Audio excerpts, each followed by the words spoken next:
Hello mga ka-UVG, ako ulit. So, tingnan natin kung anong mensahe sa'yo. Tingnan natin kung anong mensahe sa aking mga viewers, mga ka-UVG dyan. Sana po ay okay lang kayo. So, let's see. Tingnan natin kung anong mensahe kaya aking mga Virgis. Malabas na naman ng Atlantis. Oh. Para sa mga Virgo na hindi makaka-resonate, better luck next time po. Okay, so tingnan natin sa mga Virgo po na makaka-resonate. Thank you po in advance. So, let's see, Virgings, kung ano ang mensahe sa'yo. Anong message kay Virgo? Virgo viewers, thank you po sa mga subscriber, new subscribers, nag-share, nag-comment, at nag-like. Thank you so much po. So, let's see. Phobias. Authority figure. Knighthood. So, Virgo, sa nakikita ko dito, with the unrequited love.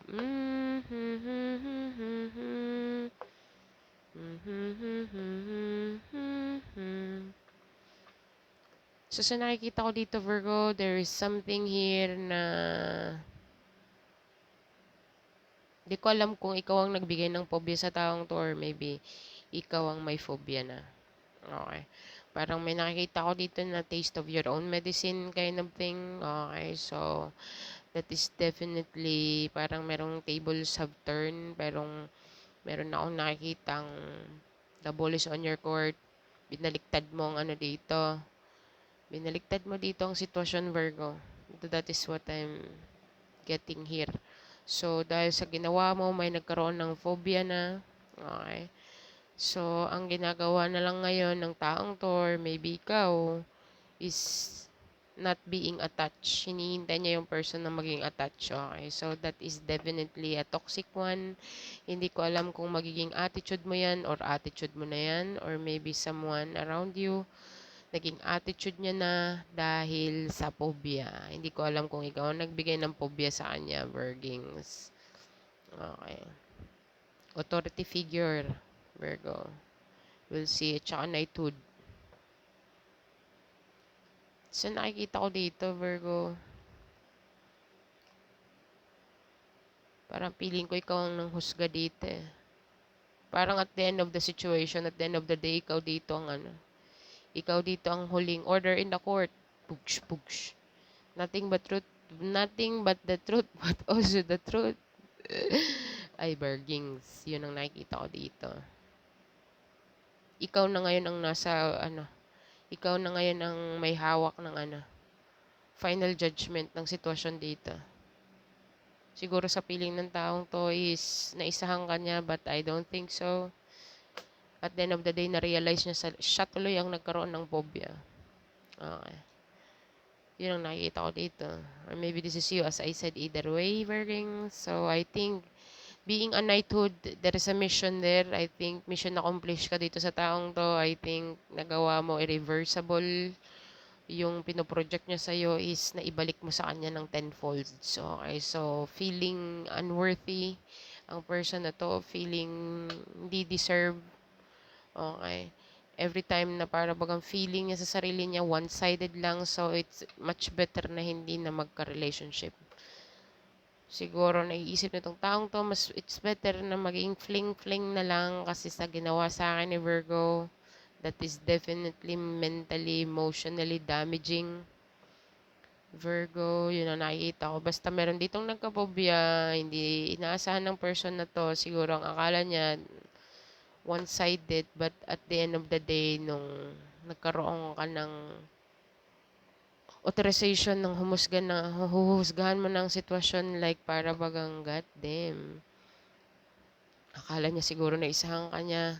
I think siguro ikaw, feeling niya, ikaw nagbigay ng love, genuine love. Ikaw tapos para bagang siya on the other hand, like nothing, wala siya feeling, hindi niya binibigay yung same na love na in return na binibigay mo sa kanya. But, nung humusga ka na, grabe naman ang ano mo dito, oh. Grabe naman ang imo, balos. What I mean, yung ganti mo. Hindi naman ganti. I think hindi mo rin in-expect na gumante, but you just used your own intuition here or your own, you know what I mean, Virgo? Perception mo sa sitwasyon for a very long time. Okay. Ginamit mo lang dito ang discernment mo. Matagal mo nang hindi ginagamit sa taong to, or matagal mo nang hindi ginagamit sa sitwasyon na to. Kumbaga, na-reach mo na yung threshold mo sa sitwasyon or sa person na to. Okay. So, this person, in general, feeling hindi niya deserve to be loved. It's because of maybe toxic ways. I don't know. Kasi naka-final judgment ka na dito, or merong someone authority figures. Okay, or maybe nakikinig ka ng mga motivational kind of videos, or someone authority figure. We will see. Knighthood is meron tong plano, or meron siyang mission. Okay. And then you have the phobias. May nagkaroon ng phobia dito dahil dito sa unrequited love. Basta, parang the tables have turned. Parang inano mo sa'yo eh. Parang inikot mo yung ano dito. Ang expectation siguro ng taon to, ah,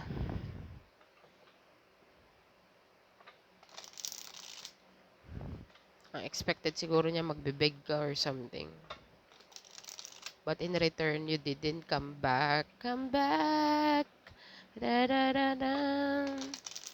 I don't know, but there is something here about the phobia. Hindi ko alam kung ikaw may phobia na maybe one-sided na naman, or maybe someone is feeling the thing with regards to relationship. Baka sabihin naman niya sa sarili niya na, nako, my God, baka one-sided na naman to.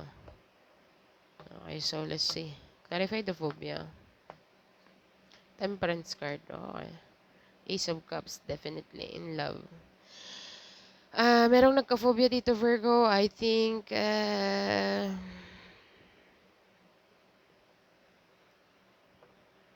kung dati siguro, grabe magmahal, as in super duper duper, like halos kinalimutan ng sarili, bre.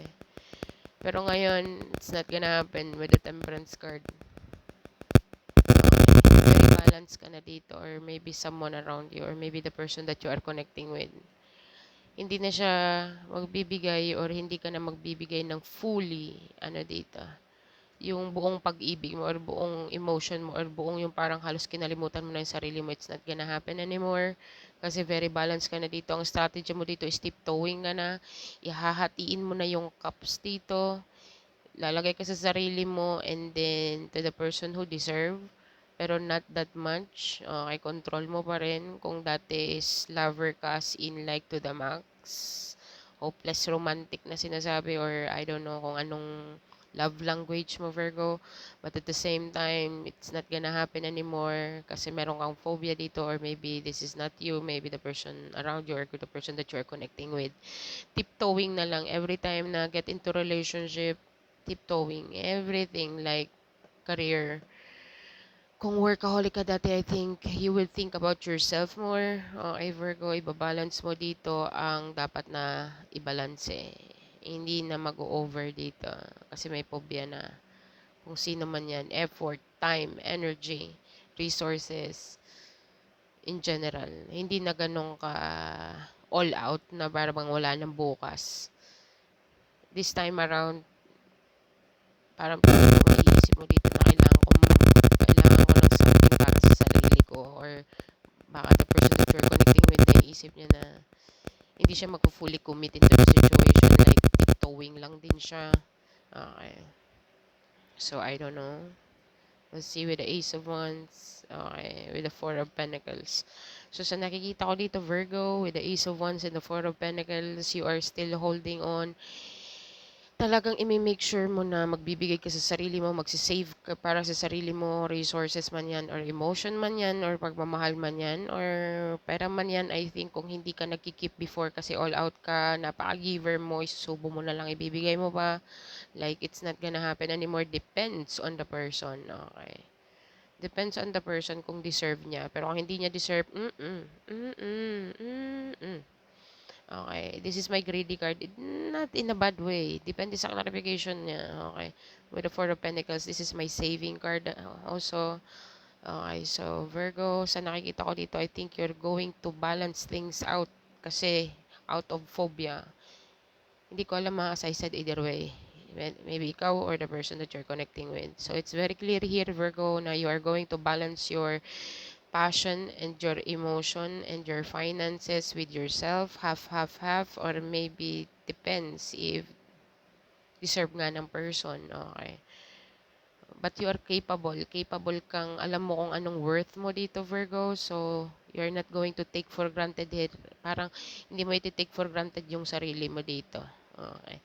Kung dati used to it ka na i-take for granted mo yung sarili mo na kahit na alam mong pagod ka na, go ka pa rin, kahit na alam mong nasasaktan ka na pero you stand out pa rin and pinupunasan mo yung luha mo and then fight ka pa rin. It's not gonna happen anyways kasi parang na-realize mo dito na the more na nag-give ka ng too much, the more kang nasasaktan ng too much. That's what I'm getting here in the first row, Virgo. So that is the phobia there.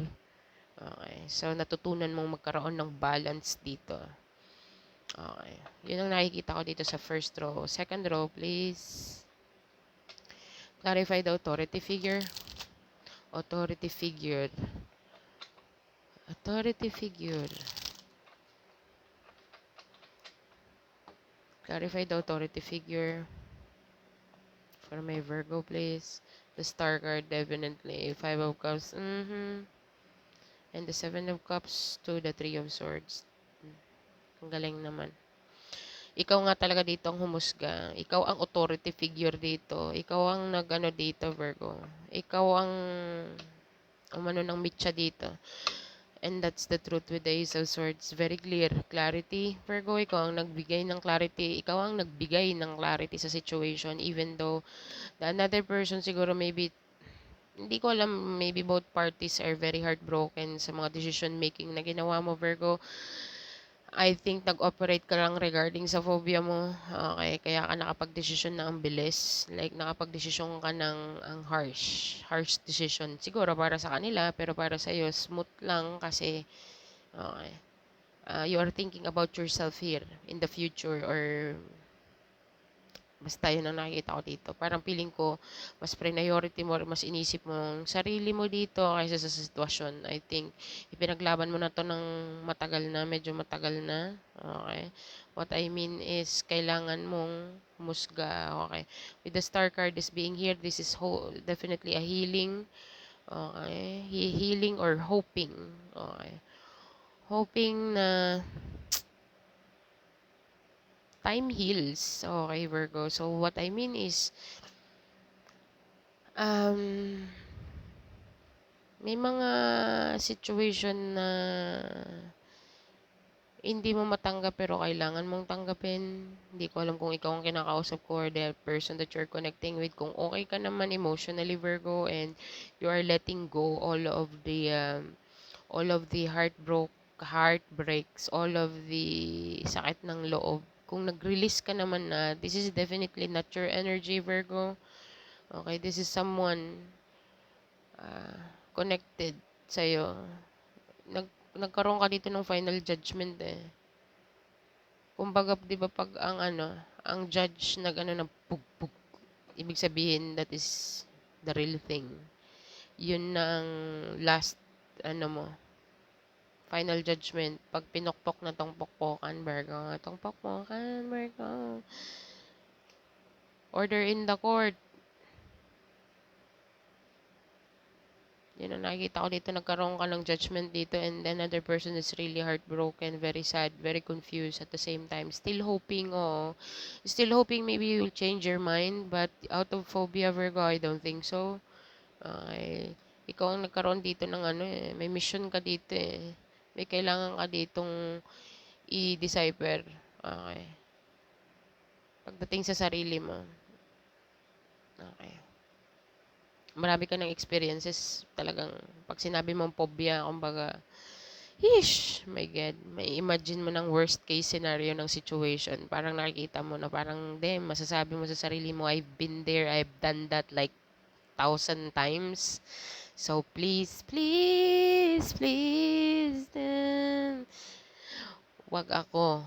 Yun ang masasabi mo sa sarili mo. May mission ang knighthood eh.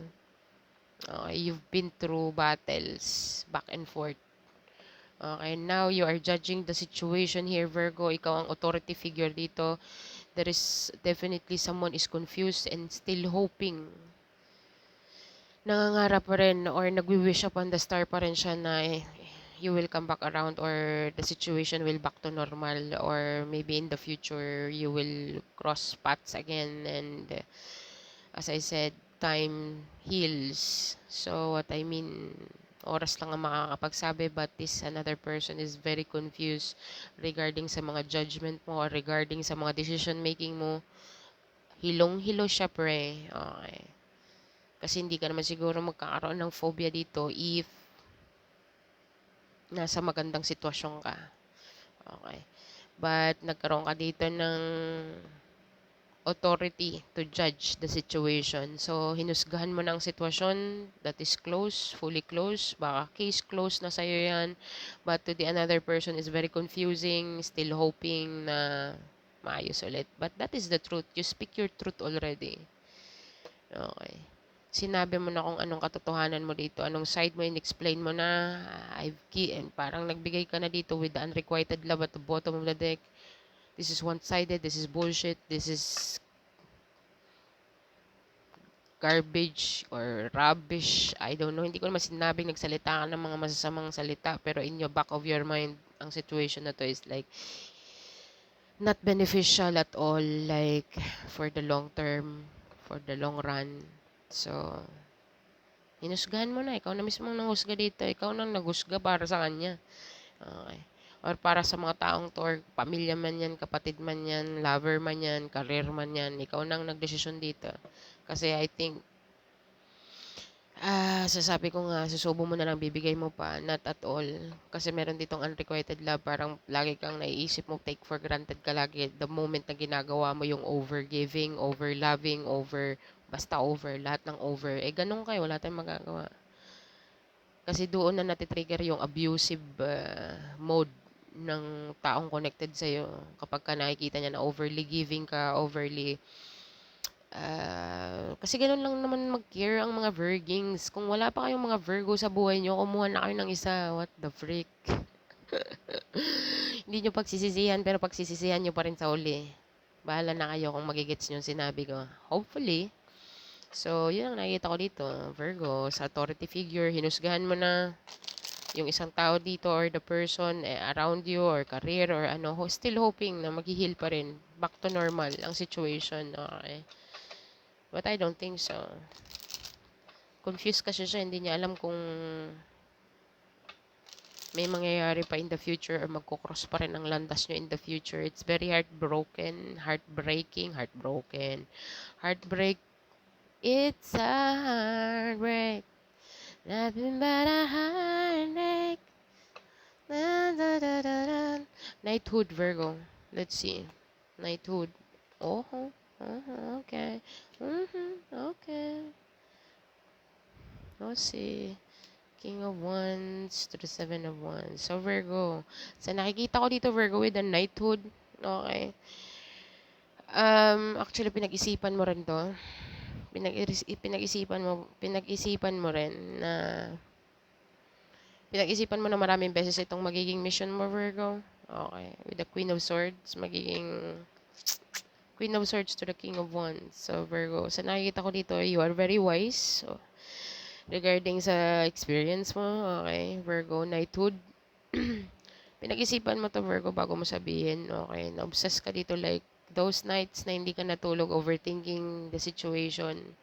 Okay, Virgo, but you are ready. You are breaking ready, pre. With the King of Wands and the Seven of Wands. Ready ka na. Ano ba? Kumbaga, tawag niyan. Tapos ka na mag-OGT, lisensyado ka ng lumaban. Like, you know what I mean? Lisensyado ka na or authorized ka ng magsalita ng mga words or ng mga salita, mga yung gumugulo sa isipin mo. Like, ano nga yung kantang yun ni Miley Cyrus? Ay, hindi ni Miley Cyrus. Yung, sino nga yun? May kanta siya na lahat, all those things you didn't, wrecking ball inside my brain. I was in love tonight. Can you hear my voice? Ay, pala, hindi pala si Miley Cyrus yun. Parang This Is My Fight. pakinggan nyo na lang yung kantang yun. Fight song na yata. Wrecking ball inside my brain. I just in love tonight. When I hear my voice, this is my fight song. This is my night song. And I'm alright song. Yun ang nakikita ko dito. My power's turn on. Yun ang nakikita ko dito. To be strong. This is my fight song. Nakita. And I don't really care. And na believe. It's a lot of left in me. I don't know. Yun lang ang alam ko. Berkings, patugtugin yun na lang fight song. Okay. Ang madededicate ko dito sa third row. Okay. Parang sinasabi mo dito, all those things. It's like a wrecking ball inside my head. I was screaming loud tonight. Can you hear my voice? Parang ano ka na, ready ka na dito, Virgo. Yun ang nakikita ko. Out of the situation, out of your experiences with the unrequited love, Virgo, which means ikaw lang ang nagbibigay lagi. And then, now, naging mautang ka naman in regards to, ayaw mo na to, hindi mo na to gagawin ulit with the unrequited love. Yung parang yung requited love is one-sided. Okay, hindi ka na mag-ooperate out of genuinity. Hindi ko naman sinabing magiging bitter ka, but basta, sana naman ay nagets nyo ako. Magkakaroon ka na ng boses dito. I think you are ready to speak your truth. You are ready to maging prangka. You are ready to speak your mind for those people na ma-encounter mo or ma-encounter mo in the future, past or present. Okay. Hindi mo na iaalaw yung tao na, hindi mo na iaalaw yung mga taong alam mo or kutob mong i-underestimate ka or pag-iisipan ka or pinagpaplanuhan ka ng hindi maganda. I think you're going to speak your mind. Okay. Okay, so let's see, Virgo. What is the advice? Communication is the key, definitely. As I said here, oh my God.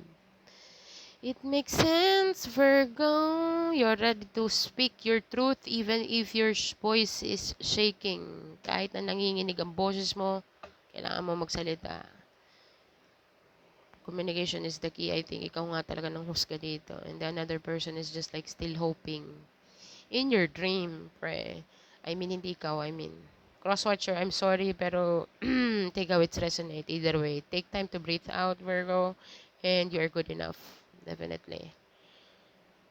Those sleepless nights, Virgo, yun ang nagkaroon ka ng motivation dito na talagang you need to speak your truth in any situation na alam mong, Virgo is ruled by Mercury, which is communication, planet of communication. So, yeah, emotions are running high, Virgo. So, definitely emotions are running high. So, yeah, tingnan natin. Galing, Virgo. Gusto ko yun. Gusto ko yung you're choosing yourself here. Nagbabalance ka na dito when it regards to giving, sharing your time, your emotion, your resources, or anyone. Tinitingnan mo lang kung sino yung deserve ng full access sa'yo. Okay. Pili na lang yung mga inaalaw mong magkaroon ng fully access sa energy mo. So, 4, 4, 3. So, Virgo Angel number 443. Google mo yan siya, Virgo. Baka makaresonate sa situation mo. That's what I have for you, Virgo. So, yeah, sa mga hindi po makaka-resonate na Virgo, better luck next time po. Thank you in advance. Okay. Sa mga makaka-resonate. Thank you po. So, that's what I have for you, Virgo. Thank you for being here. Thank you for watching. And bye for now.